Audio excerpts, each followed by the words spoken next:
definition for an experiment is that a treatment is deliberately put on individuals in order to observe a possible change in the variable being measured.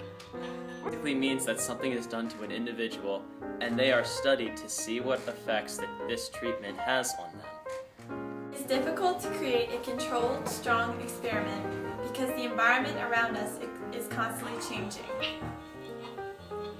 In order to maintain a proper experiment, there are several steps that need to be followed.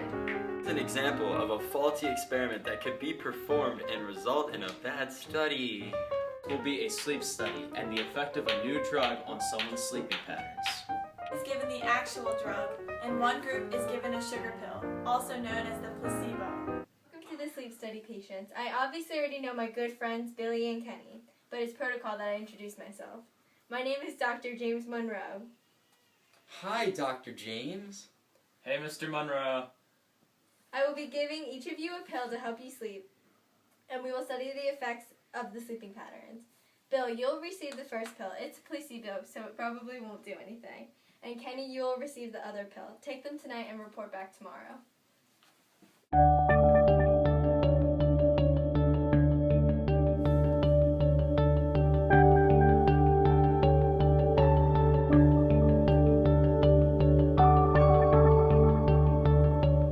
There are several things wrong with this experiment right off the bat. They can all be named. First of all, the doctor already knew his patients, which compromised the randomness of the experiment. This would be an example of convenience bias, because the doctor knew the patients and easily got a hold of them without actually having to randomize at all.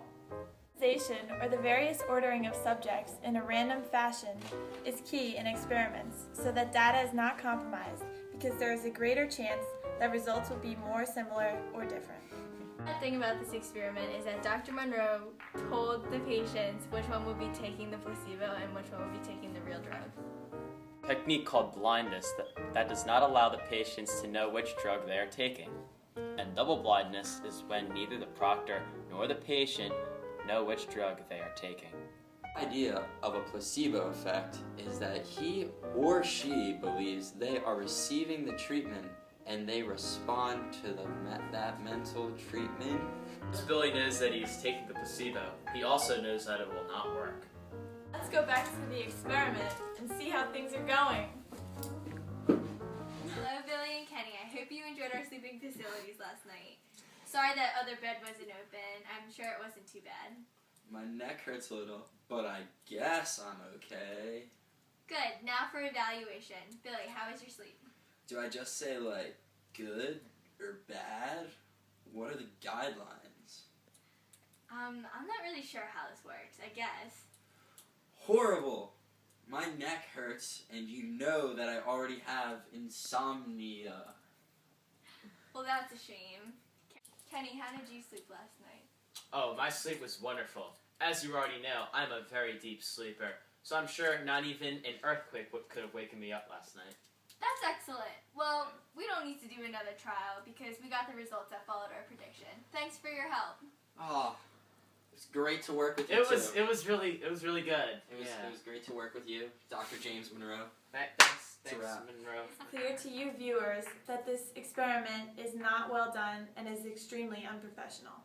Instead of making the experiment uniform in its controlled, or things kept the same, factors, Dr. Monroe put the patients into two completely different environments for their slumber.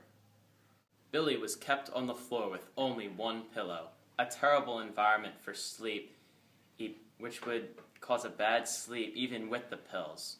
And Kenny was given a comfortable bed. Billy has insomnia, which is a condition that makes it hard for him to sleep. And Kenny was already a heavy sleeper. It could have skewed results in favor of the sleeping drug because Kenny was already a heavy sleeper and Billy had insomnia. Dr. Monroe did not have an effective scale to measure the effects of the drug.